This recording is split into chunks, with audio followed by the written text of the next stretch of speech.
안녕하세요. 목소리 잘 들리시나요? 네. 지금 계속해서 접속 중이신 분들이 계시는데, 약속한 10시 30분이 되면서 시작을 해야 하지 않을까 싶습니다. 지금 오늘은 우리 한솔 플러스 수학교실 원장님들도 계시고요. 우리 원장님들이 우리 이 정보는 우리 어머님들한테 꼭 전달을 해야 되겠다라고 생각하시는 경우에 우리 어머님들께서도 이거 들어와 계십니다. 보니까요, 지금 대부분 이제 카메라를 꺼놓고 계시는데 소리는 잘 들리시면 상관없고요. 가능하시면 비디오를 켜놓고 참여를 해주시면 제가 조금 더 편안한 느낌으로 많은 이야기를 해드릴 수 있지 않을까 싶습니다. 네, 그럼 본격적으로 시작해볼까요? 인사부터 드릴게요. 저는 한솔 플러스 수학교실 교육팀장 이보람입니다.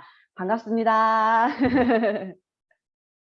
저 같은 경우에는 우리 원장님들이 한솔 플러스 수학교실 컨텐츠를 활용하시는데 어떻게 하면 조금 더 아이들 학습에 효과적으로 활용하실 수 있을까라는 교육을 진행하고 있고요. 전국을 다니면서 우리 어머님들이랑 이야기를 나누면서 요즘의 이슈는 어떻게 되는데 우리 아이들이 학습을 이어나가는 데 있어서 이 방향으로 가시면 좋아요 라는 컨설팅을 하는데 도움을 드리고 있습니다. 그러다 보니까 사실은 이 시즌이라고 하면 6학년 1학기가 끝나고 이제 2학기 학습이 진행될 이 시기에는 아이들 중등학습에 대한 것도 생각을 해보셔야 되는 시기예요. 조금 더 성취도가 좋다라고 하는 친구들 같은 경우에는 뭐 5학년부터도 중등학습이 연계가 되는 내용들이 있기 때문에 선행학습이 시작되는 경우도 있고요. 그러면서도 진도학습에 대한 것도 병행해서 가야 되기 때문에 그렇게 할 때 우리가 어떤 관점으로 어떤 데 포인트를 잡아서 진행을 해야 하는가라는 게 포인트들을 제가 잡아드리고 있거든요. 그래서 오늘 이 시간은 제가 PT를 한번 공유해서 말씀을 드려볼게요.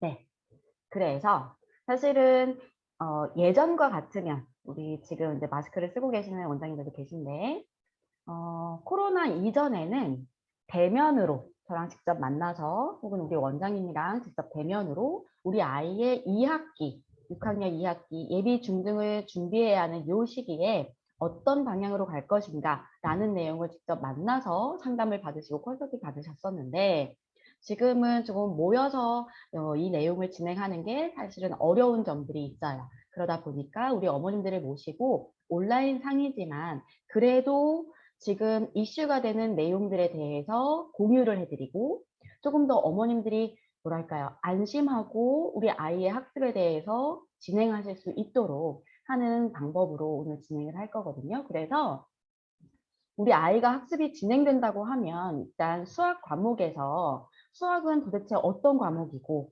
어떤 부분에 중점을 둬야 되기 때문에 방향을 잡아야 되는데 이제 방향을 잡는데 도움을 드려야 될 것 같고 그리고 문제는 지금 초등 6학년 자녀를 두시는 우리 어머님들은 어떻게 보면 첫 번째 주자예요.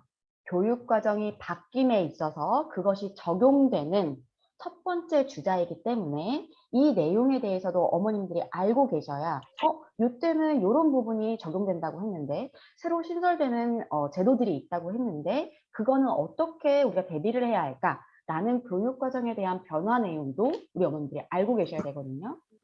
그리고 우리 아이들이 수학학습을 진행하는 데 있어서는 사실은 여러 가지 방해 요소들이 사실 있어요.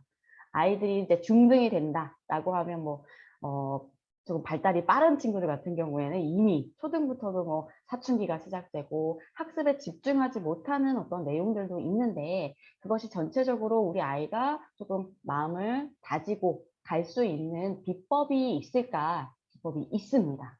그 내용에 대해서 오늘 차근차근 한번 말씀을 드려보는 순서로 진행을 해보도록 하겠습니다. 자, 어머니, 우리 초등부터 고등까지 수학 과목을 공부를 많이 하셨을 거예요. 우리 어머님도. 그런데 공부를 쭉 진행을 하면서 맨 처음에는 숫자 배우고요. 단순 연산 배우고요. 와, 분수가 나와, 소수가 나와. 그러면서 복합 유형, 복합 개념에 대한 것들을 쌓아 올라가는데 그 과정에 있어서 도대체 수학이 왜 쓰이는 거지? 이거 왜 계속 반복되는 것 같은데 어떻게 확장되는 거지? 사실 모르고 그냥 초등부터 고등까지 공부를 쭉 하셨을 수 있어요. 그런데 한번 정리를 쭉 해봐 드렸어요. 기본적으로 초등에서 다루고 있는 5가지 영역이 있습니다. 교과 안에는 수와 연산 파트, 도형, 측정, 규칙성, 자료와 가능성 이런 것들에 대해서 배우고 있어요. 근데 이 내용을 왜 배우냐? 이것은 기초를 다진 이후에 중등에 조금 더 확장된 개념으로 연결이 됩니다. 그리고 나서 조금 더 응용력을 높이고요. 심화하면서 고등 과정까지 연결이 돼요. 그래서 보시면 우리 보통은 수학 과목은 나선형 구조로 되어 있다라고 이야기를 합니다. 그러니까 우리 다 연결되어 있잖아요 라는 말 들어보셨을 거예요. 숫자 모르면 연산 못해요. 그렇죠? 연산 모르면 응용 못해요. 활용 못해요. 그러니까 연산만 조금 깊게 보더라도 기본 더하기 빼기를 우리 맨 처음에 배우잖아요. 우리 친구들이 이렇게 공부를 한 다음에는 응용된 개념이 뭐냐, 확장된 개념이 뭐냐, 곱셈, 나눗셈으로 생각해 보시면 될 것 같아요. 덧셈을 알아야 곱셈을 나가죠. 뺄셈을 알아야 나눗셈을 나가요. 이런 식으로 다 하나하나 연결이 되어 있기 때문에 사실은 연결되어 있기 때문에 하나만 제대로 하면 그것과 연결되는 내용은 어렵지 않게 학습할 수 있다는 장점이 있습니다. 근데 이걸 반대로 생각해 보면 한 부분이 삐끗했어요. 정확히 개념이 이해가 안 됐어요. 그러면 상위 내용에 대해서 아이가 학습을 이어나가는데 상당히 어렵고 이전에 연결된 내용을 다시 학습해야 하는 아주 불편한 과정을 겪어야 되는 과목이기 때문에 수학은 피로도가 조금 높은 과목이다. 어느 한 부분이라도 놓치지 않고 가야 하는 것이 핵심이다. 라는 것을 기본 수학 과목에 대한 이해가 있으셔야 될 것 같아서 이 내용을 준비를 했거든요. 그러면 어머니 우리 수학 학습 컨설팅에 들어오신 거잖아요. 그러면 수학 문제를 안 보실 수가 없겠죠. 수학 문제를 한번 풀어볼까요? 초등 4학년에 이러한 문제가 나옵니다. 일단 문제를 읽어볼게요. 어머님도 같이 화면을 읽어봐 주세요. 다음과 같은 규칙으로 숫자를 늘어 놓았습니다. 30번째 있는 수는 무엇일까요? 라는 문제가 나와요. 그러면은 초등학교 4학년 아이들 중에 이 문제를 대하는 태도가 3가지 유형 정도로 보여질 수 있을 것 같아요. 첫 번째는 어머니 제가 문제를 읽어봐 주세요 라고 했잖아요. 어머니 어디서부터 읽으셨어요? 제가 다음과 같은 규칙으로 라면서 문장을 읽었죠. 근데 우리 친구들 수학 문제를 푸는데 문장이 나오기 시작한다. 한글이 많다 라고 하면 첫 번째 안 풀어요. 문장제군. 우리 친구들도 문장제라는 건 다 알거든요. 문장제군. 이거 내가 풀 수 없는 문제야. 골치 아픈 문제야. 생각해야 되는 문제야. 해석해야 되는 문제야.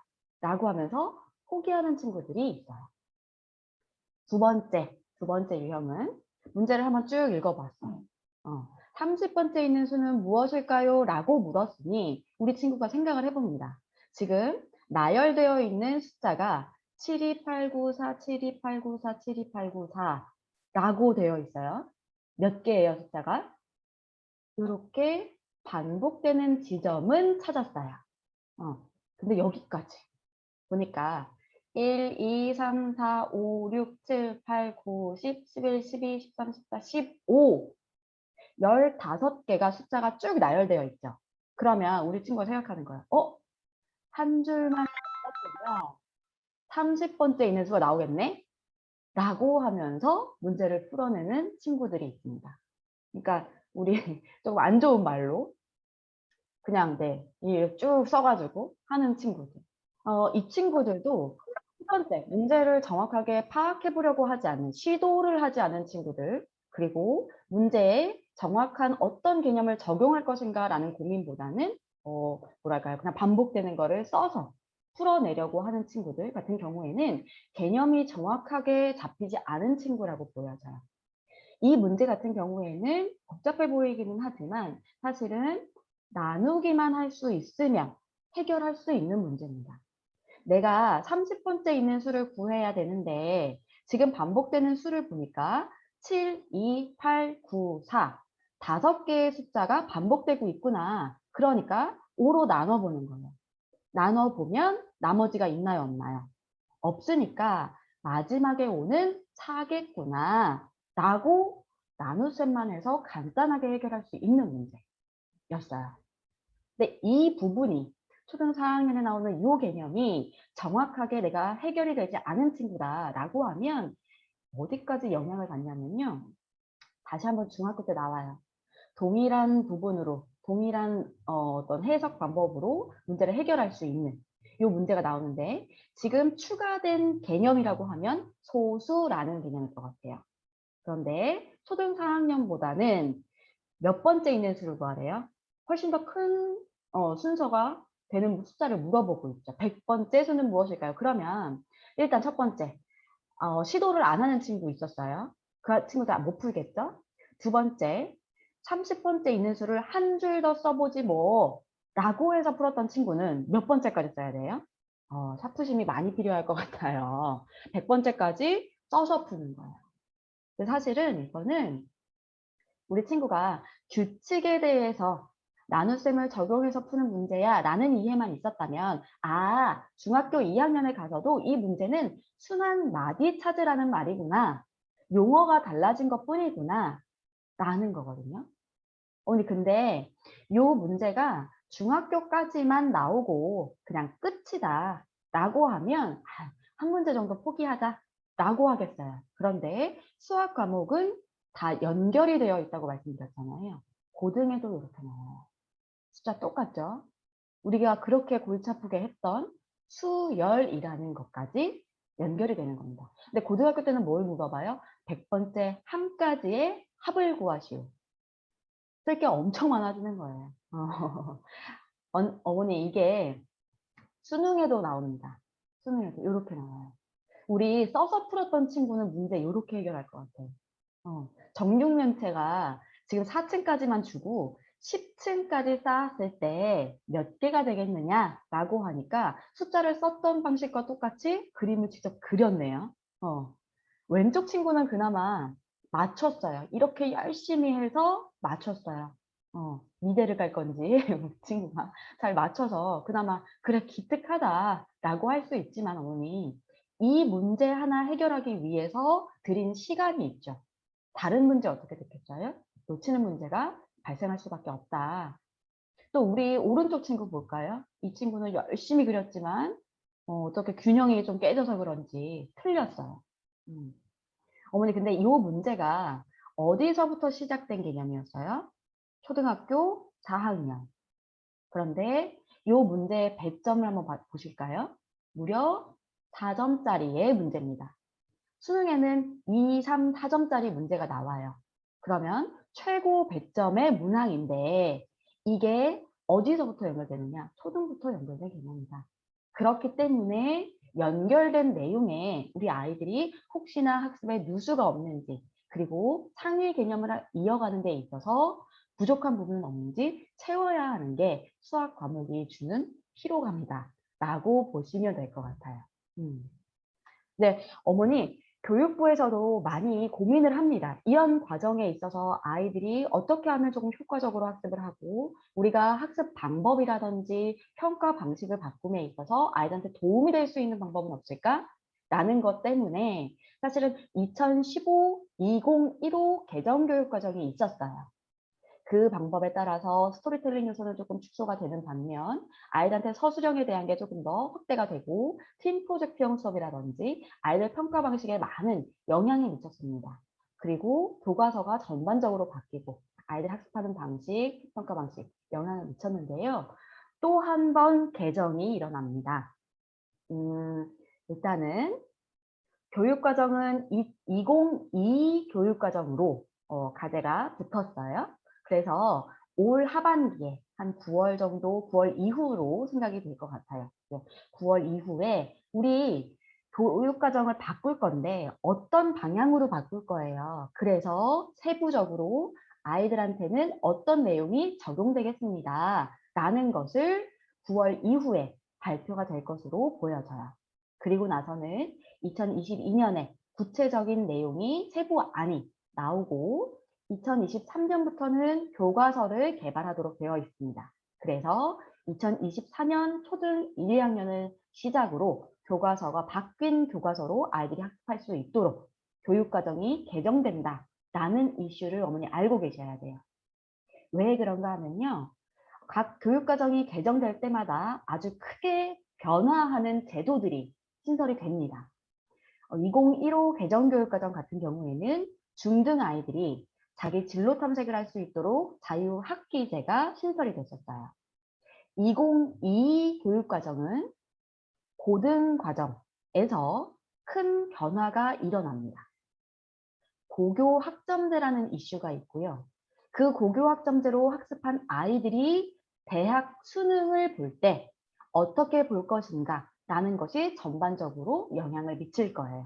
그래서 적용되는 이 학년들을 보면 2024년에 초등 1, 2학년, 2025학년도에 3, 4학년 중학교, 고등학교 1학년 친구들, 그리고 2026년에 초등 5, 6, 그러니까 초등은 24년부터 26년까지 2개 학년씩 교과서가 바뀐 걸로 학습을 하도록 되어 있고 2025년, 2026년 해서 중학교, 고등학교 친구들이 적용을 받습니다. 그리고 마지막 2027년에 최종적으로 초등부터 고등 3학년까지 모두 바뀐 교과서로 적용이 된 이후에 어떤 게 바뀌는 거예요? 아이들이 바뀐 내용으로 학습을 했으니 바뀐 내용으로 평가를 해야 되겠죠.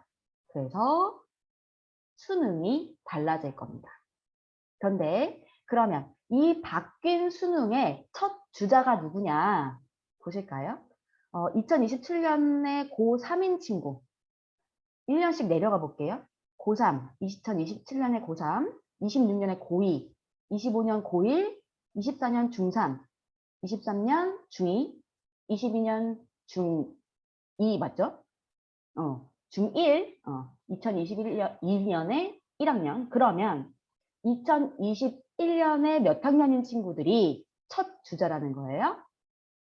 어머니 자녀인 우리 초등 6학년 친구들부터는 새로운 교과서, 새로운 평가 방식, 새로운 수능을 만나게 된다는 것입니다.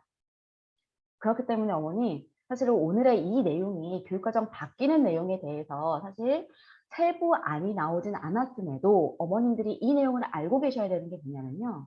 어머니 혹시 우리 아이가 초등 6학년 그 자녀가 첫째가 아니고 둘째다. 그럼 첫째 아이와 둘째 아이의 어떤 대비 방법이 달라지셔야 되는 거예요.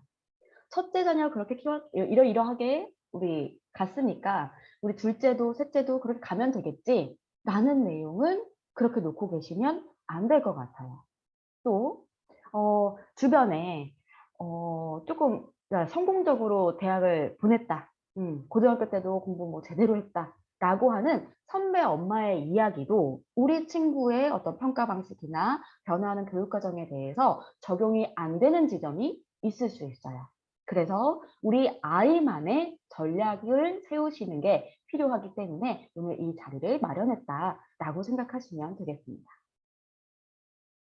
그러면 가장 크게 바뀌는 내용 중에 하나는 고교 학점제입니다. 고교 학점제래요.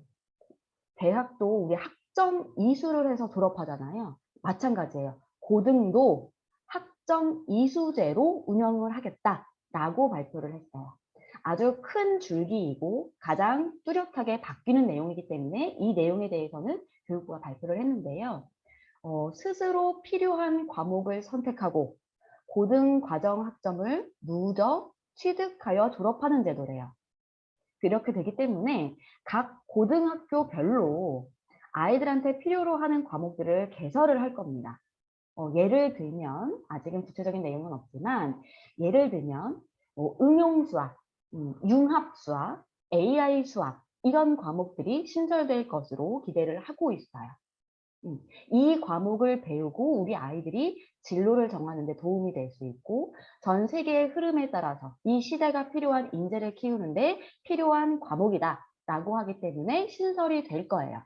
다만 우리 아이가 어떤 학교를 진학하느냐, 그 학교에서 어떤 과목을 개설해 줬느냐에 따라서 이수할 수 있는 과목들은 달라질 수 있겠죠.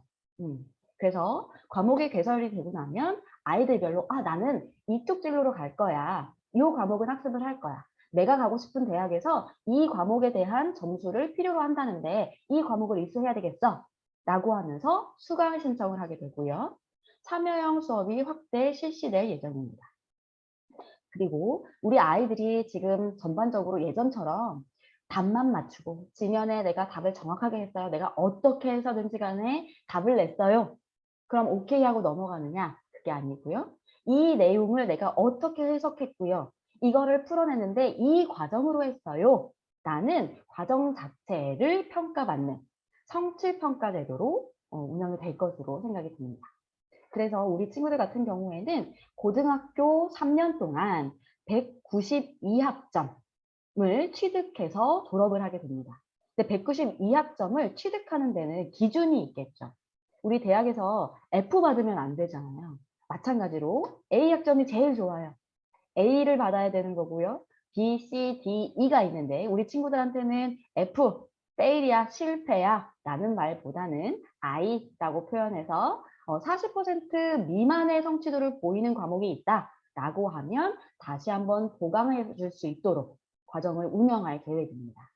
그래서 이전 같으면 조금 우리 친구들 출석만 제대로 해도 고등학교 때 출석만 제대로 해도 졸업하고 자기가 하고 싶은 일 할 수 있고 했다면 이제는 기본 고등 과정에 대한 교육도 우리 아이가 성취도가 어느 정도 되느냐 우리 아이를 고등 과정에 꼭 필요한 내용에 기본 내용은 성취도가 조금은 올라온 걸 확인하고 밖으로 내보내겠다라는 제도가 신설된다라고 생각하시면 되겠습니다. 어머니 그냥 솔직하게 말씀드리면 아이들이 조금 더 피곤해지는 거예요. 그렇지만 이 제도는 어떻게 보면 꼭 필요한 제도라고 보여집니다. 자기가 무엇에 관심이 있고 내가 가고자 하는 분야가 어디인가 라는 것을 아이 스스로 한번은 점검을 해보는 거고요. 그 점검한 내용을 토대로 내가 공부를 열심히 해야 한다 라는 주도적인 삶을 살아가는 데 있어서 분명히 필요한 제도라고 보여집니다. 왜 그런가 하면요, 어머니, 우리가 대학교를 갔어요. 우리가 보통은 고등 3년까지 공부를 그냥 당연시 매일매일 뭐 등교를 하고 공부를 했는데 구체적인 방향 없이 목표 설정 없이 공부를 하다 보니 대학교도 보통은 점수에 맞춰서 진학을 하죠. 그리고 대학에 막상 갔는데 와, 나는 이 분야가 아닌 것 같아. 편입을 하기도 하고요. 아이들이 나 반수할까? 다시 한번 생각을 해보는 일도 있고요. 그렇게 되면 개인으로 생각했을 때 라이프 타이밍이 1, 2년이 뒤처진다고 보여지는 거거든요. 그렇기 때문에 아이들한테는 조금 더 구체적인 자기 진로에 대해서 탐색해 볼 수 있는 기회를 고등 과정이 되기 전에 주도적인 어떤 학습 패턴을 가질 수 있도록 하는 제도이기 때문에 좀 긍정적으로 생각해 보시면 좋을 듯 합니다. 그리고 우리 어머니 이제 첫째 자녀가 중등이 된다라고 생각하시면 자유학기제, 자유학년제에 대한 내용도 고민을 꼭 하셔야 되는데요. 자유학기제는 2015 개정교육과정이 적용이 되면서 신설된 제도입니다. 이것도 마찬가지로 우리 아이들이 보다 조금 이른 시기에 예전처럼 고등학교 다 졸업하고 자기 진로 탐색하지 말고 중등 과정부터도 조금 더 직업이 어떻게 편성이 되어 있는지, 사람들은 뭐에 관심들이 있는지, 그리고 나는 뭘 잘할 수 있는지 탐색해 볼 수 있는 기회를 주자라고 해서 학교에서 자율적으로 운영할 수 있게끔 그러한 과목들을 탐색 활동들을 자율적으로 운영할 수 있게끔 자유학기제라고 운영을 시작했어요. 근데 자유학기제로 해서 아이들이 바깥으로 나가는 활동들이 많아졌습니다. 아무래도 기업에서 어떻게 운영이 되고 있는지 어떤 직업군들이 있는지 체험을 해야 되기 때문에 아이들이 그 학기에는 밖으로 나가는 일들이 많아요. 그래서 연극을 보고 오기도 하고요. 뭐 쿠킹 클래스를 가기도 하고요. 어떤 포스코라든지 이런 기업의 탐방을 가기도 하는데 그러다 보니까 자율적으로 아이들이 바깥으로 나가는 활동들이 많다 보니까 학교에서는 교과 진도 학습은 쭉 이어지는데 문제는 평가는 조금 어려울 것 같아. 왜? 아이들이 진로 탐색에 대해서 집중해야 되잖아. 그래서 중간고사, 기말고사를 치르지 않습니다. 반응이 어땠을까요, 어머니? 우리 아이들 반응. 아, 좋죠. 네. 시험 보지 않으니까 좋아요. 그러다 보니까 사실 자유학기제로 운영할 때 긍정적인 피드백이 많았습니다. 아이들이 학교 생활 만족도가 높아졌다라는 피드백을 줘서 교육부에서는 와, 이거 좋은 제도인 것 같아. 한 학기만 운영하지 말고 1년 동안 운영을 할 수 있도록 자유학년제로 늘려보자 라고 해서 지금은 대부분의 학교들이 자유학년제로 운영이 되고 있습니다. 근데 시험을 보지 않는다고 했잖아요. 어, 지면으로 해서 딱 시기를 정해놓고 여기서부터 여기까지 평가 볼 거야 라고 하는 중간고사, 기말고사라는 것만 없을 뿐이지 아이들 사실은 평가를 보고 있어요. 수행평가가 훨씬 더 확대가 되어 있고요. 그 수행평가에 나오는 항목들에 대한 거는 조금 더 아이들이 심도 있는 공부가 진행이 됐을 때 성취도가 올라올 수 있는 그런 내용들이 진행이 되고 있기 때문에 자유학년제가 아이들이 진로 탐색을 할 수 있는 긍정적인 부분이 있지만 그 학기별로 성취도가 올라와야 되는 부분에 있어서 점검을 할 수 있는 부분이 조금은 취약할 수 있다라는 것을 어머니 한번 고민을 꼭 해주셔야 되는 거고요. 수행평가 같은 경우에는 치르고 난 다음에 점수나 등수로 보여지지는 않습니다. 그래서 내가 진짜로 이 부분이 100% 성취도가 올라온 거야 라고 어머님이 알고 아이가 인지하기에는 조금은 약하기 때문에 어떻게 중간 시기, 기말 시기에 우리 아이의 성취도를 점검해 줄 수 있는 프로그램들은 없나 라는 거를 한 번쯤은 꼭 고민해 보셨으면 좋겠습니다. 새롭게 신설된 이 자유학년제와 고교학점제는 중심이 어머니 우리 아이들을 향하고 있어요. 우리 아이들이 어떻게 하면 자기 주도적인 삶을 살 수 있을까? 그래서 지금 보시면 수학 문제 하나를 해결하더라도 이것에서 끝나는 게 아니라 내가 단순히 배운 개념을 적용해서 문제를 풀고 끝나는 것이 아니라 교과 융합적 사고 능력을 키워야 하는 거고요. 타 교과와도 융합할 수 있어야 하고 다른 친구의 생각을 토론을 해본다던가 이런 과정 자체를 아이들한테 요구를 하고 있는데 그것은 결국 자기 생각이 있는가 그래서 내 생각을 키우고 내 생각대로 내 삶을 운영하고 있는가 자기 주도적인 인재를 키워내고 싶다는 거예요. 음.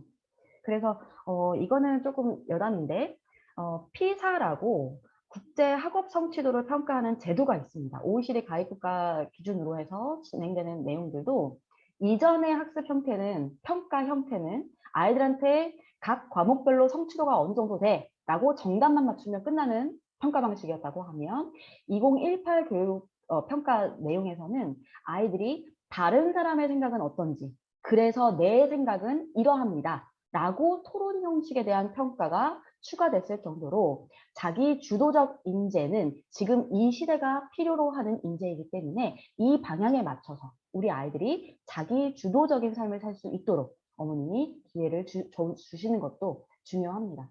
자기 주도적인 거라고 하면 어머니, 우리 어머님이 해주셔야 되는 거는요. 기다려 주셔야 돼요. 기다려 주셔야 되고요. 아이 생각을 물어봐 주셔야 되고요. 이런 부분에 있어서 우리가 쉽지는 않지만 우리가 학습할 때랑은 조금은 방향이 다르게 가고 있구나. 그래서 우리 아이가 스스로 할 수 있는 힘을 뭐든지 간에 공부뿐만 아니고요. 일상생활을 하면서도 아이 스스로 할 수 있는 부분에 대해서 능력치를 키울 수 있도록 우리 어머님이 기회를 주시는 거 꼭 유념을 하셔야 되겠습니다. 음. 음. 우리가 이 부분을 고민을 왜 하냐면요, 어머니. 수학 과목은 힘들어요. 우리가 다 겪어봤지만 주요 과목 중에서도 10% 이상 기초 학력이 미달되는 이 상황이 나오는 거는 수학 과목이 유일하거든요. 매년 수학 과목을 힘들어하는 친구들이 늘어나고 있는데 문제는 우리가 하나의 복병을 더 만났죠. 음, 코로나. 너무나 안타까워요. 어떻게 보면 중학교 1학년인 친구가 중학교 1학년이었던 친구가 코로나를 만나고 갑자기 중학교 3학년이 된 꼴인 거예요. 중학교 2학년에 공부가 안 됐어요. 우리 초등으로 가보면 초등학교 1학년 입학은 분명히 했어요. 그런데 학교에서 차근차근 성취도가 올라와 줘야 되는 부분들은 사실 점검할 기회 없이, 그리고 아이들이랑 섞여서 행동하고 타인을 통해서 배우고 하는 이런 과정들이 없이 초등학교 3학년이 된 꼴이에요. 그런데 초등학교 3학년만 돼도요, 복합 유형이 나오기 시작하고요, 복합 개념이 나오기 시작합니다. 그래서 이 부분들에 대해서 아이들이 성취도가 많이 떨어진 것을 우리가 볼 수 있는데요. YTN에서 방영된 프로그램들을 한번 보니까요. 이전 같은 경우에 코로나 이전에는 최상위권 한 20%, 또 최하위권 한 20%, 나머지 60% 정도는 중위권에 포진되어 있는 게 일반적인 성취도 비율이다 라고 보여졌었대요. 그런데 이 코로나를 만나고 난 이후에 중학교 2학년 같은 경우에는요, 중간층이 사라졌다라고 말을 하고 있어요.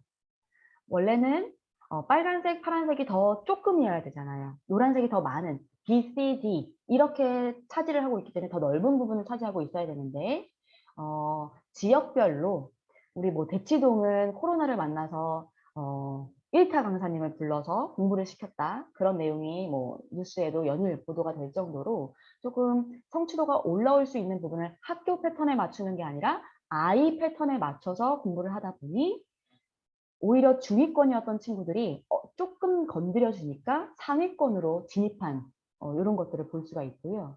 아예 손 놓게 된 친구들도 많이 있잖아요. 그래서 중위권이었던 친구들이 하위권으로 하락한 이런 양극화가 심해졌다라는 결과를 볼 수 있었어요. 고등 같은 경우에는요, 상위권 진입이 사실은 어려운 거예요. 고등 과정에서 상위권으로 진입한다라는 거는 어떻게 보면 초등부터 다졌어야 되는 내용에 대해서 다시 한번 쫙 훑었다라고 보여지는 거거든요. 그게 가능했기 때문에 상위권으로 진입하는 건데 그런 친구들이 많이 있을 수가 없잖아요. 그래서 중위권에 있던 친구들이 대부분 하위권으로 하락한 이런 조금 많이 안타까운 현상이 발생한 이런 지점들을 보실 수 있거든요. 그래서 지역별로 보면 우리가 저희 한솔플러스는 그렇습니다. 그러니까 아이들이 지역에 구애받지 않고 자기 자신의 공부를 했으면 좋겠어요. 근데 코로나를 겪은 이 친구들을 보면요.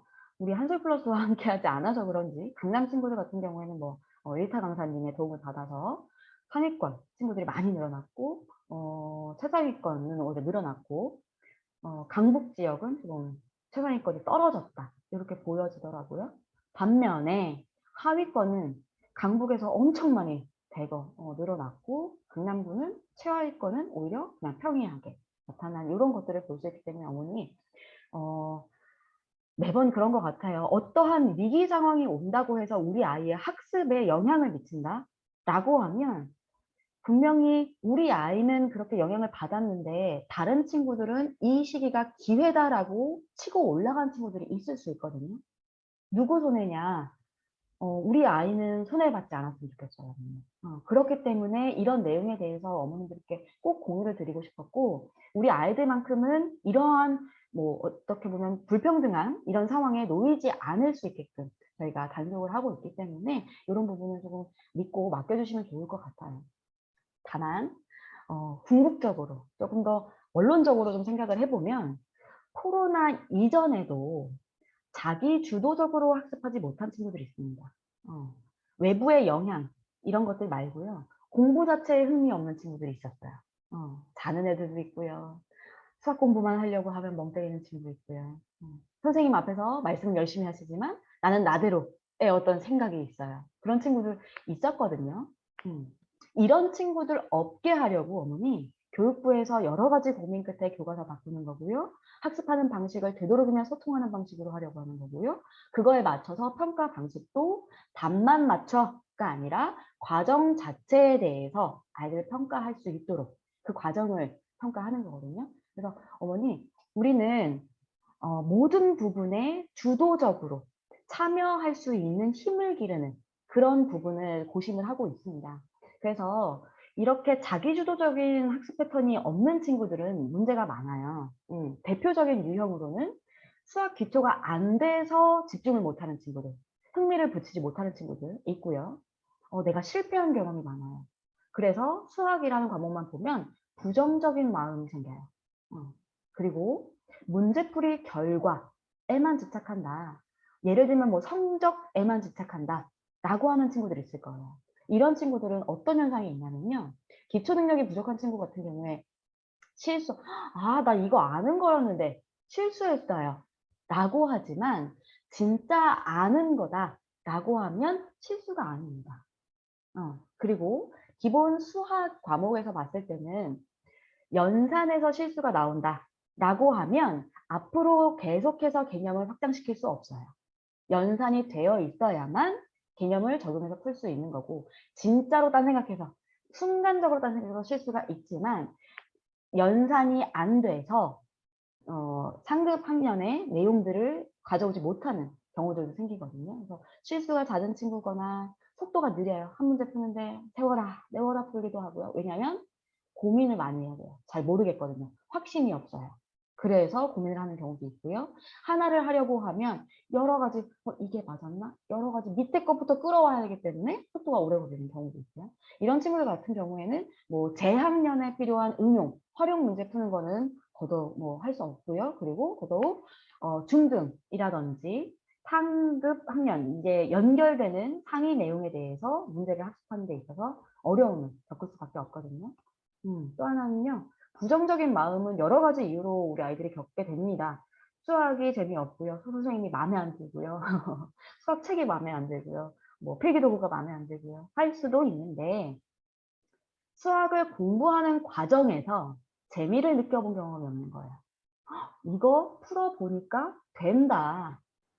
이거 내가 조금 힘들어 했었는데 지난주에 공부했을 때는 어려웠었는데 내가 다시 한번 하니까 이거 할 수 있네. 라는 성공 경험이 없어요. 그래서 계속해서 하고 싶다. 내가 이거 욕심난다. 성취감을 느껴볼 기회가 없는 거예요. 그리고 주도적인 아이를 키우셔야 된다고 했잖아요. 누군가 시켜서만 공부하는 거는요, 어머니, 그거는 남의 공부인 것 같아요. 언젠가는 너무나 얇은 실로 연결된 끈이라고 생각이 들거든요. 우리 아이가 앉아서 내가 하루에 1시간 정도는 수학 문제 푸는 거 나 할 수 있어. 해보고 싶어. 하니까 된다. 라는 긍정 경험이 없는 거예요. 당연히 엄마가 가라고 했고요. 원장님이 시켰고요. 그래서만 한 친구는 앞으로 더 심화된 내용을 학습함에 있어서 분명히 흥미도가 더 떨어지는 시기가 옵니다. 그럴 때 당연하게 학습할 수 있는 습관이 잡혀 있지 않다라고 하면 이 공부가 힘들어질 거예요. 그리고 어머님들께서 우리 아이 단원평가 보고 오는 날이에요. 그러면 어머니 첫 마디 뭐예요? 몇 점이야? 몇 개 틀렸어? 라고 하시는 경우도 있고요. 우리 아이들이 수학 공부를 하다 보면요, 어머니 단원별로 컨디션이 달라요. 성취도가 다를 때 있어요. 또 엄마의 컨디션은 풀로 올라와 있는 시기지만 우리 친구는 계절별로 영향을 받는 친구도 있고요. 그때그때 친구랑 어떤 일이 있느냐에 따라서도 수학 공부에 집중하는 데 영향을 미칠 수 있는데 당연히 우리 아이는 내 아이인데 잘할 수 있어. 잘할 거야. 너는 할 수 있어. 라고 막연하게 기대하시기보다는 아이가 어떤 부분에 어려움을 겪고 있는지 혹은 잘한 부분에 대해서는 구체적으로 칭찬해 주신다던가 이런 부분들도 연결이 되는 게 있기 때문에 어머님께서 너 할 수 있어. 무조건. 너는 무조건 할 수 있어. 라고 하는 거 말고 그리고 너가 지금 6학년이야. 5학년 2학기야. 라고 하면 중등 과목에 대한 것, 중등 수학에 대한 것도 할 수 있는 거야. 선생님이랑 상담해 보자. 라고 해서 과도하게 선행을 하시기보다는 아이가 학습할 수 있는 부분에 대해서 진행을 하면서도 우리 원장님이랑 상담을 좀 디테일하게 받으셔서 연결된 내용을 창의 개념에 대한 것까지 적용할 수 있는가라는 거를 아이 템포에 맞춰서 나갈 수 있게끔 해주시는 것이 중요합니다. 이런 친구들 같은 경우에는 저희가 많이 도움을 조금 주고 싶은 마음에 이런 설명회를 하는 것도 있고요. 솔루션을 사실 드리고 싶어요. 뭐냐면 일단은 기초 능력이 안 되는 친구들 같은 경우에 현재 상황이 어떤가? 우리 아이가 3학년, 4학년 진도를 나가고는 있는데 혹시나 부족한 부분은 없는가? 그리고 더 잘할 수 있는 부분은 없는가? 라는 것에 대해서 디테일한 성취도 점검이 꼭 필요합니다. 그리고 중등 학습을 이어나가야 된다라는 거. 지금 예습 당연히 하고 싶으시잖아요. 선생님 나가고 싶으시다고 하면 초등 개념에 대한 것이 완벽하게 되어 있는가, 초등 시기에 필요한 연산 훈련은 마스터가 되어 있는가 라는 것을 꼭 진단을 해보셔야 돼요. 그리고 중등 학습이 진행이 된다라고 하는 거는 기초가 이미 완벽하게 됐다라고 하는 거예요. 그래서 템포를 빠르게 해서 중등 과정을 나가고요. 또 중3쯤 되면 고등 과정에 대한 걸 뭐 한 2번 정도는 학습할 수 있게끔 우리 이렇게 어 사이클을 잡고는 있는데, 그렇다고 하면 우리 아이가 속도가 빠르게 나가야 돼요. 그러려고 하면 아이가 적어도 1시간, 2시간 정도는 주요 과목에 대해서 학습할 수 있는 습관이 형성되어 있는가? 라는 것을 기초가 되어 있지 않은 친구들, 기초를 좀 더 다져야 하는 친구들은 이 부분을 꼭 점검을 하셔야 돼요. 그리고 부정적인 마음, 수학만 생각하면 힘들어요, 어려워요, 무기력해져요. 여러 가지 형태로 부정적인 마음이 드러나고는 하는데요.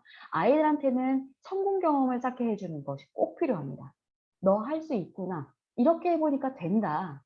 그럼 다음 것도 한번 해볼까? 라는 경험을 통해서, 긍정적인 경험을 통해서 수학 과목의 부정적인 마음을 털어낼 수 있게끔. 수학 과목은요, 어머니, 다 숫자로 되어 있잖아요. 추상화되어 있고요.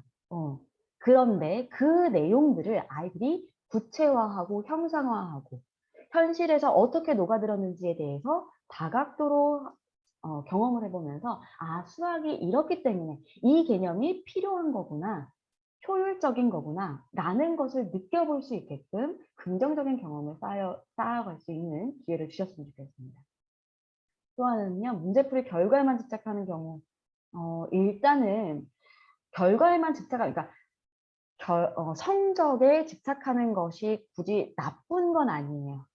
내가 어느 정도의 목표치가 있고 내가 이걸 꼭 하고 싶어라는 목표가 있는 경우에는 나쁘지 않지만, 답만 빨리 주세요, 선생님 이거 어떻게 해야 돼요, 알려주세요 라는 습관보다는 내가 이거 어떻게 하면 될까? 이거는 왜 이렇게 되는 거지? 라고 고민하는 과정이 좀 필요하고요. 그리고 내가 풀어내는 이 과정 자체를 내가 표현해 볼 수 있는, 증명해내는 과정들을 아이한테 요구해 주셔야 됩니다.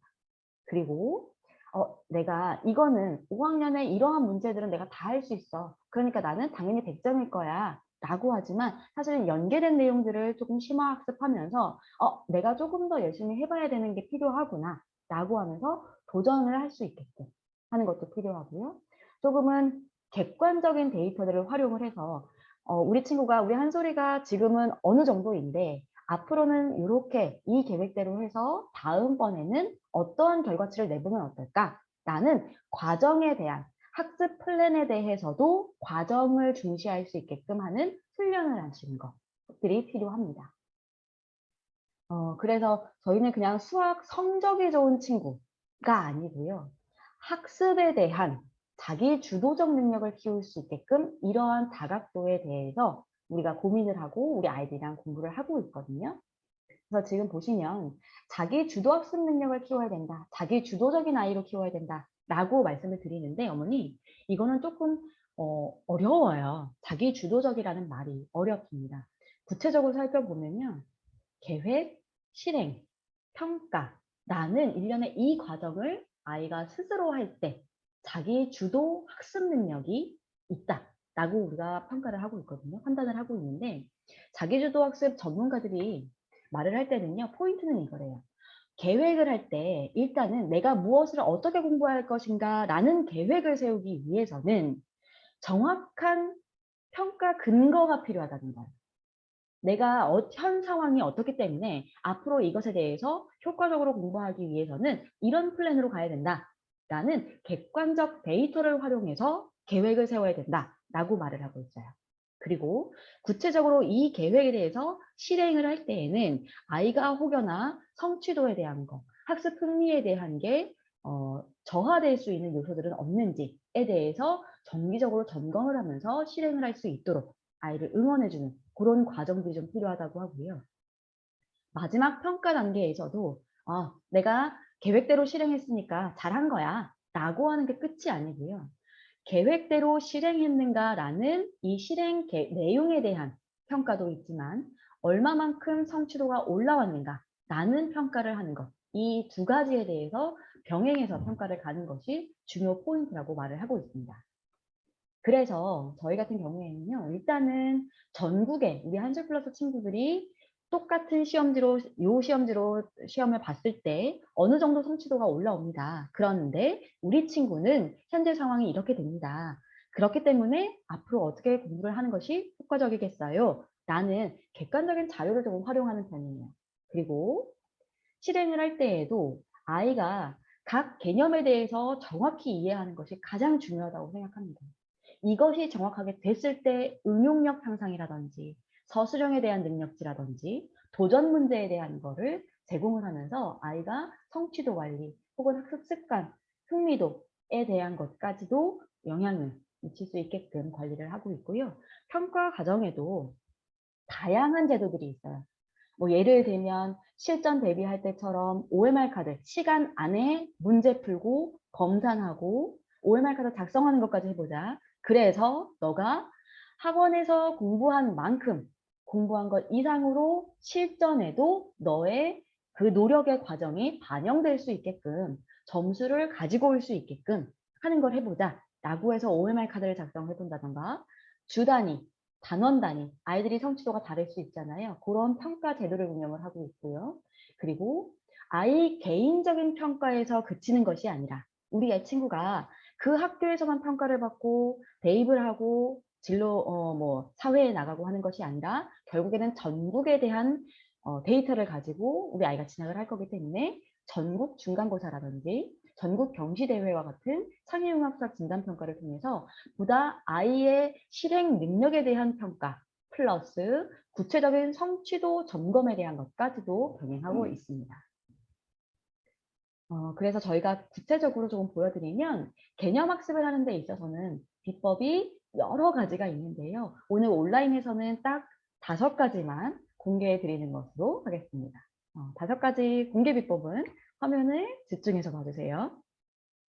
일단은 우리 친구가 개념을 학습하는 것만큼 중요한 것이 없습니다. 기본이 되어 있어야 응용을 할 거잖아요. 그렇기 때문에 중등 선행을 무조건 나가는 것이 아니고요.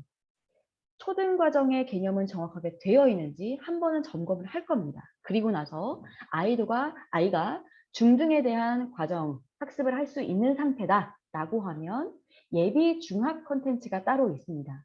그것으로 중등 1학기에 나오는 내용들에 대해서 연산문항으로 쭉 살펴보고요. 중등 개념을 나가는데 우리가 보통은 이제 단계를 설정을 할 때 1단계, 2단계, 3단계, 4단계 이런 식으로 레벨이 올라간다라고 하면 1단계부터 중등 개념을 아이한테 주는 것이 아니라 예비 중학 단계를 거치면서 0.5단계를 통해서 아이가 중등 개념에 대해서 접해볼 수 있는 기회를 주는 거예요.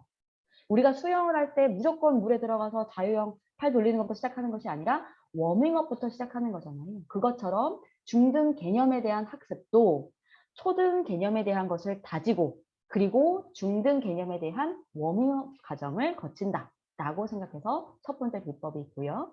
두 번째, 개념의 기초를 이제 구체적으로 나가기 시작하는 거예요. 이거 같은 경우에는 아이가 보다 일반적인 문제풀이에서 그치는 것이 아니라 개념을 구체화할 수 있게끔 개념을 정리해 볼 수 있는 것들을 할 수 있게끔 구조화한다거나 도식화할 수 있는 훈련을 집중적으로 하고 있습니다. 그리고 기본 개념이 정확하게 됐다라고 하면 이때부터는 응용을 주는데요. 응용 문제들이 기본 응용 문제가 있고요. 심화, 복합 유형에 대한 것들도 있어요. 이것을 아이가 차근차근 응용력을 높여갈 수 있게끔 그래서 단계를 2단계, 2개씩 계단을 올라가는 게 아니라 차근차근 올려가면서 기본 개념, 응용, 능력을 높여갈 수 있도록 하고 있고요. 이 과정에 대한 게 기본 중등 개념에 대한 거 혹은 초등 개념에 대한 것이 그냥 개념 학습에서 끝나는 것이 아니라 우리 아이가 실전에서 학교 생활에 대해서도 정확하게 적응을 좀 잘 할 수 있게끔 학교 팀 프로젝트 수업을 대비한다든지, 그리고 중등 자유학년제나 이런 자유학기제가 진행이 될 때 서술형 문항에 대한 대비를 할 수 있게끔 사고 능력을 높일 수 있는 수리 논술 콘텐츠가 있습니다. 그래서 기본 개념 학습에 도움이 될 수 있는 것을 5가지로 제시를 하고 있고요. 그리고 개념 학습이 됐다라고 하면 학교에서도 우리 아이들 학습하는 방식이 달라지는 것처럼 평가도 연결이 되거든요. 마찬가지로 그 바뀌는 평가 방식에 대해서도 대비할 수 있게끔 5가지 비법을 말씀드려 볼게요. 일단은 서술형에 대한 걸 집중 학습한다. 지금 뭐 초등 과정 같은 경우에 부산, 경상 지역 같은 경우에는 100% 서술형 문제가 나오고요. 우리 어머님이 우리 친구 단원 평가 문제를 한번 보신 경험이 있다고 하면 문제 하나 나와요. 그리고 딸린 문제 5개 정도, 그리고 그게 한 30점 정도 차지를 한다고 해요. 그러면 서술형에 대한 걸 왜 아이들한테 요구를 하고 있느냐. 답만 맞추는 게 중요한 게 아니고요. 이거 내가 어떻게 풀었어요? 나는 어떻게 생각하고 있어요? 나는 서술, 논술 능력에 대한 평가를 합니다. 중등 과정에는 초등 과정에서 선훈수령을 봤던 것 그 이상으로 심화되고 있기 때문에 서술형에 대한 것, 수행평가에 대한 것 대비하실 수 있게끔 서술형 콘텐츠가 따로 준비가 되어 있고요. 이 안에는 수학 4문제, 수학 4문제, 수학의 실생활에 녹아든 문제들을 통해서 유형별, 신경향 문제, 통합교과, 우리 융합형 문제들이 많이 나온다고 하잖아요. 단순히 수학적 개념뿐만 아니라 타 교과와도 융합한 통합 교과 문제들을 넣어놓고 있으니까요. 이 서술형에 대한 거, 수행평가에 대한 거 완벽하게 대비할 수 있다라고 생각하시면 되겠습니다. 또 하나는요, 어머니, 이전에는 초등에는 전국에 있는 초등학생들이 한 가지 교과서로 학습을 합니다. 그런데 중등을 가면서는 그 중학교, 우리 아이가 진학하는 중학교가 어디인가에 따라서 학교별로 다룬 교과서가 달라요. 그렇기 때문에 한 군데에서 이 한 권의 교과서만 정확하게 학습했다라고 하면 아쉬움이 많아요. 그렇기 때문에 저희는 교과서 마스터링을 해놓은 교과서 마스터 교재를 운영을 하고 있어요. 전국에 있는 교과서를 다 분석했고요. 이 교과서에서 아이들한테 꼭 필요한 문항이다라는 것을 선별해서 난이도별로 탑재를 해놨습니다. 이 교과서 마스터 같은 경우에는요. 교과서에 들어있는 기본형 문제, 실력형 문제, 심화형 문제, 신경향 문제가 있는데 우리 아이는 보통은 한술 플러스를 만나지 않는다라고 하면 한 권의 교과서에만 들어있는 심화, 신경향을 보지만 우리 한술 플러스 친구들은 전국에서 다루고 있는 교과서에 들어있는 심화, 신경향 문제를 보기 때문에 다른 친구들이랑은 훨씬 더 비교할 수 없을 만큼 조금은 탄탄한 실력 관리가 된다라고 생각하시면 되겠고요. 모의고사 콘텐츠는 말 그대로 모의고사 보는 것처럼, 시험 보는 것처럼, 중간고사, 기말고사 보는 것처럼 할 거예요. 아이들 중학교 1학년까지 자유형제가 없기 때문에 어머니 객관적인 점수를 보시는 게 불가능하실 거예요. 그런데 중학교 2학년 때 딱 돼서 그동안 그래 초등 6학년, 중학교 1학년 너가 거의 한 7년 동안 공부를 쭉 수학 공부를 했는데 중학교 2학년 첫 시험에 생각지 못한 점수가 나오는 경우가 많아요. 이 이유는 성취도가 약해서 혹은 시험에 많이 출제되는 문항들에 대한 접근이 없었어서 시험을 대비해 본 적이 없었어서 실패를 하는 경우도 있는데요. 시험이라는 것에 대한 압박을 한 번도 받아본 적이 없어서 시험 상황이 되면 이전에도 뭐 스쿨식으로 아이들 2줄씩 쭉 앉혀놓는 경우도 있고요. 그룹식으로 모든 수업을 하는 경우도 있는데 시험 기간이 되면 시험 날은 딱 가면 하나씩 다 띄어서 앉잖아요. 그리고 선생님이 예전에는 없었던 그런 아주 냉혹한 어떤 표정들을 지으면서 자, 책상에 다 집어넣어 라고 하고 책상에 아무것도 없게 해. 시간 안에 OMR 카드 작성해. 시험 문제는 추가로 안 줄 거야. 그 문제지 안에서 해결해. OMR 카드도 그 안에서 해결해. 라고 엄격하게 하는 분위기들도 있죠. 그렇기 때문에 어떻게 보면 아이가 제 실력을 발휘하지 못하고 오는 못하게 하는 요소들도 있어요. 그런 감각들, 시험 감각들을 키우기 위해서 OMR 카드를 작성한다든지 그 학교별로 기출되었던 문항들을 접해볼 수 있게끔, 그래서 실전 감각을 높일 수 있게끔 평가 대비를 하고 있고요. 한솔플러스에서는 전국에 우리 한솔플러스 콘텐츠를 활용해 주시는 원장님들이 계십니다. 그 원장님들께서 우리 아이들이 각 학교에서 보고 온 시험지를 저희 본사로 보내주세요. 그러면 그 문항들을 저희가 선별해서 아이들한테 꼭 필요로 하는 문제들을 기출 플러스라는 콘텐츠로 제공을 하고 있습니다. 기출 문항 중에 기출 문항이기 때문에 시중에 있는 문제집이랑은 또 다른 차별점이 있다라고 보여집니다. 저희가 이런 것들을 준비하는 이유는요. 강남 지역 친구, 강북 지역 친구, 뭐 서울권 친구, 지역권 친구, 불균형을 없애고 싶어요. 적어도 한솔 플러스에서 공부한 친구들 같은 경우에는 아이의 성취도를 점검하는 것이지 지역에 따른 불균형을 준다라는 것은 너무 가혹한 거예요. 그렇기 때문에 기출 플러스라는 콘텐츠로 평가를 대비하도록 하고 있고요. 좀 보다 객관적인 데이터를 활용하실 수 있게끔 전국 단위 시험 제도를 학기별 2번씩 진행을 하고 있습니다. 전국 중간고사 그리고 창의융합 수학 진단평가라는 경시대회를 치르고 있는데요. 이거 같은 경우에는 어머니 전국 데이터를 고3 때 보시죠. 고3 때 모의평가 보고 와 우리 친구 어디 가야 되나 그때는 늦다고 생각이 사실 들어요. 그렇기 때문에 우리 친구가 초등 과정이든 중등 과정이든 관계없이 전국 단위에 대한 객관적 자료를 보시고 조금 더 앞으로의 계획을 세우시는데 구체적인 도움을 드리고자 이런 시험 제도를 운영을 하고 있으니까요. 지체 없이 문 좀 두들겨 주셨으면 좋겠어요. 한솔플러스에서는 우리 아이들 꼭 공부하고 있지 않은 친구들이라고 해도 이러한 전국 단위에 대한 객관적 자료가 필요하다라고 하면 이거를 응시하실 수 있게끔 하고 있기 때문에 어머님들이 많은 참여를 해주시면 좋을 것 같습니다. 좀 구체적으로 보여드렸고 문항들을 좀 보여드려볼게요. 문제들을. 교과서에 들어있는 문제가 왼쪽 문제고요. 저희 한솔플러스 교과서 마스터, 전국 교과서 마스터에 전국 교과서를 비교하는 문항이라고 했잖아요. 교과서 마스터에 들어있는 문항인데요.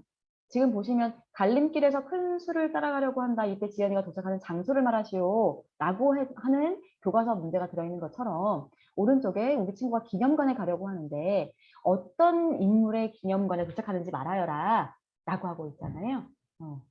동일한 유형의 문제가 들어있다. 라고 보시면 되는 거고요. 이 동일한 유형이 들어있는 것뿐만 아니라 교과서 마스터에서는 동일한 유형뿐만 아니라 발전된 형태까지 가고 있습니다.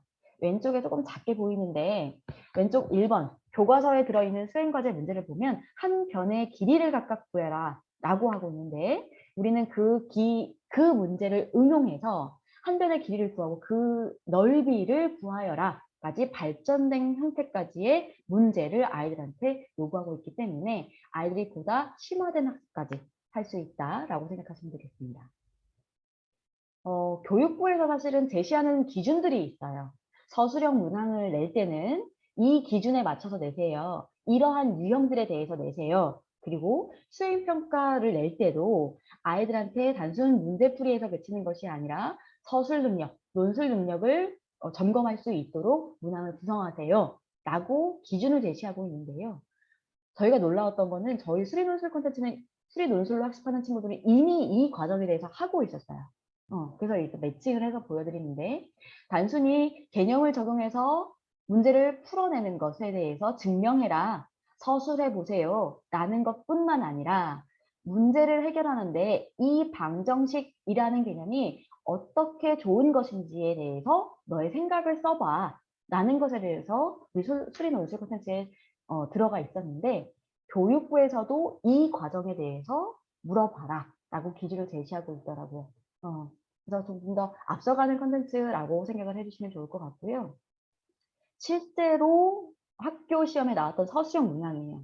그러니까 우리 친구가 와서 막 선생님한테 시험 보고 와서 막 달려와가지고 얘기를 했대요. 선생님, 나 학원에서 풀었던 문제, 똑같은 문제 학교에서 나왔어요.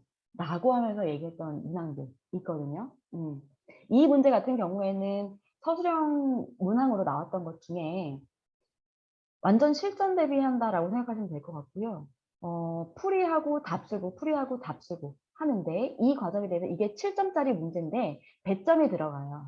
우리 친구들 같은 경우에는 하나의 문제를 해결하고요. 서술형 문항에 대해서 부분 점수에 대한 관리까지도 하고 있습니다. 자기 스스로 내가 이거를 식만 세웠을 때, 답만 냈을 때, 풀이 과정까지 완벽하게 썼을 때 온전한 점수를 받을 수 있어 라는 것에 준비를 하고 있기 때문에 서술형에 대한 평가 문항도 실전 대비할 수 있다라고 보시면 되고요. 부분 점수 놓치는 거 없이 가져올 수 있다라고 보여집니다. 이거 같은 경우에는요, 어머니 신경향 문제다라고 우리가 보통은 분류를 해요. 스토리텔링 요소가 들어가 있는 서술형 문항인데 이 문제를 해결하기 위해서는요, 단순히 그냥 내가 배운 개념을 적용하는 데서 끝나는 것이 아니고요. 문제 자체, 이야기 자체를 해석해야 되고요. 그 이야기 속에 들어있는 단서들을 아이가 캐치해내고 그리고 내가 배운 개념들을 적용해서 문제를 풀어내는 거기 때문에 사실은 까다로운 과정인데 이러한 문항들이 점점 기출 문항으로 많이 나오고 있습니다. 그래서 이런 부분에 대해서 서술형 콘텐츠를 저희가 따로 운영을 하면서 아이들이 신경향에 대한 거, 스토리텔링 요소에 대한 문항이 나왔을 때 어떻게 해석해야 되는지에 대한 것도 많이 문제를 접할 수 있도록 하고 있기 때문에 보다 실전 대비를 할 수 있다라고 생각하시면 좋겠습니다. 이렇게 하는 이유는요. 그러니까 이 지금 앞에서 말씀드린 5가지 기본 개념 학습을 하는 데 있어서의 5가지 비법, 그리고 평가를 대비하는 데 있어서도 5가지 비법을 말씀드릴 때 저희가 보여드린 콘텐츠들은 어떻게 보면 어머니 저희가 우리 어머니 아이 한 명을 위해서 제작한 교재는 아니에요.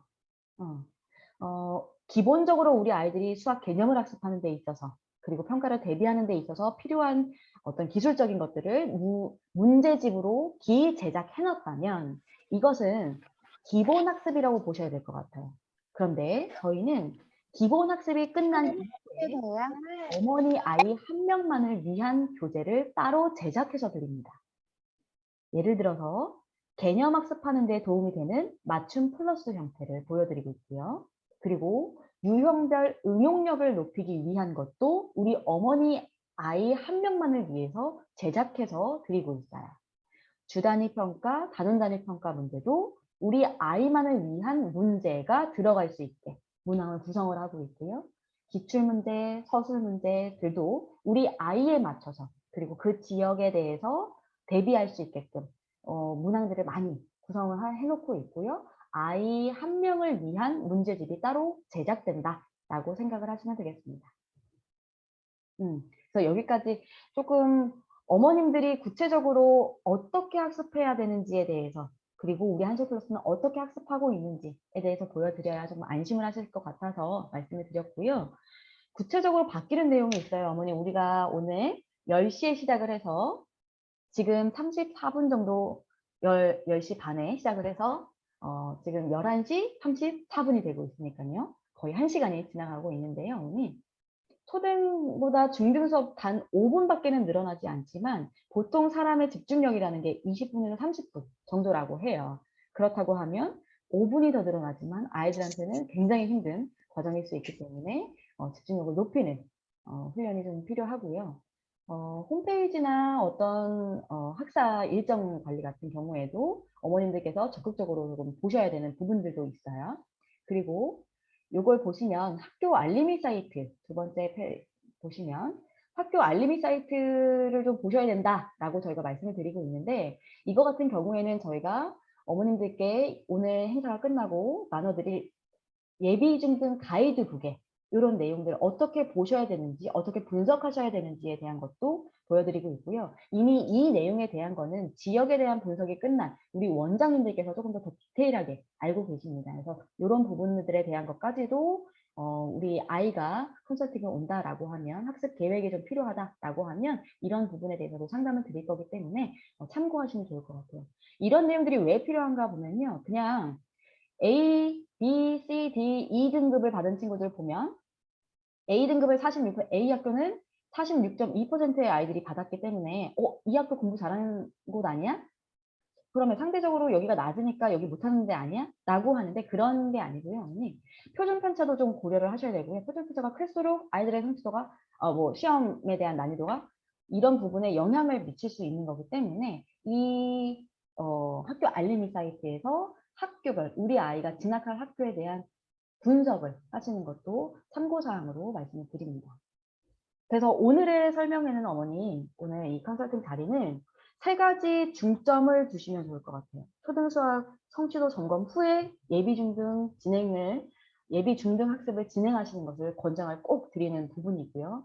왜냐하면 나선형 구조이기 때문에 어느 한 부분이라도 안 되면 계속해서 학습을 이어나갈 수 없다라는 부분을 꼭 기억을 하셔야 되는 거고요. 교육과정이 바뀜에 있어서 아이들한테 요구되는 능력치가 달라지고 있습니다. 자기 주도적인 아이를 키우고 싶어 하는데요. 그러기 위해서는 기본적인 학습 습관이라든지 전국 단위 평가 데이터를 가지고 아이에 대한 학습 설계가 필요합니다. 이런 것들을 꼭 기억하셔야 되는 거고요. 중등이 되면 아이가 자기 몫은 자기가 하겠지라고 기대하시는 분들도 우리 어머니들 많이 있으실 수도 있지만 아이들이 질풍노도의 시기를 겪으면서 어떻게 보면은 학습에 집중하기가 더 어려운 시기가 올 수도 있어요. 그렇기 때문에 아이들한테는 조금 더 전략적인 학습 프로그램이 필요한 거고요. 학습 태도를 잡을 수 있는 관리 프로그램을 꼭 찾아서 우리 어머님이 적극 지원 사격 해주셨으면 좋겠습니다. 네. 한솔플러스 수학교실에서는 자기주도 학습 능력을 키우기 위해서 그냥 일일 학습, 너가 필요한 콘텐츠는 이러이러한 거야 라고 하고 그냥 진도만 나가는 것이 아니고요. 아이가 내가 어떤 부분의 학습을 하고 있는지 학습 플래너를 통해서 계획이라든지 실행 부분에 대해서 자기 스스로 점검할 수 있는 이러한 제도들을 활용을 하고 있고요. 전국 단위 평가 제도를 통해서 아이가 자기 목표치를 세우고 점검해보고 실행할 수 있도록 하고 있습니다. 단순히 전국 단위 시험 때도 문제만 주고 끝나는 것이 아니고요.